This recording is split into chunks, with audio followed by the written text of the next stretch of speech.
చేశాడు, అవినీతి చేశాడనేసి హైకోర్టులో రిట్ వేసి అతన్ని సస్పెండ్ చేయించాం సార్.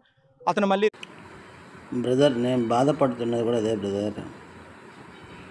ఈ అవినీతి అంటే లంచం తీసుకునే లంచా కొడుకులు, నిజంగా చెప్తున్నాను, ఒక మనిషికి పుట్టిన నా కొడుకులు కాదు వీళ్ళు.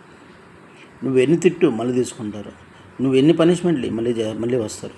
అసలు గవర్నమెంటు లంచం తీసుకో ఒకప్పుడంటే ఇవేమి లేవు, సాక్ష్యాలతో ఇప్పుడు ఇస్తున్నా కూడా వాళ్ళు అదే రాజ్యాంగాన్ని ఫాలో అవుతున్నారు. మార్పు, పనిష్మెంటు ఇవేమీ లేవు తమ్ముడు, అర్థమవుతుందా? ఈ లంచా కొడుకులు ఎన్ని నేరాలు చేసినా గవర్నమెంట్ ఉద్యోగులు ఉండేవాళ్ళు హ్యాపీగా బతికేస్తున్నారు. అదే వాళ్ళ ఒక ధైర్యం, నేను గవర్నమెంట్ జాబ్ చేస్తున్నాను, సో నాకు పనిష్మెంట్స్ ఉండవు. నువ్వు ఎంతైనా చెయ్యి, వాళ్ళు ఏం కేర్ చేయరు. వాళ్ళని ఎవడో ఒకటి కాపాడుతుంటారు, డబ్బులు ఇస్తే కాపాడేస్తారు.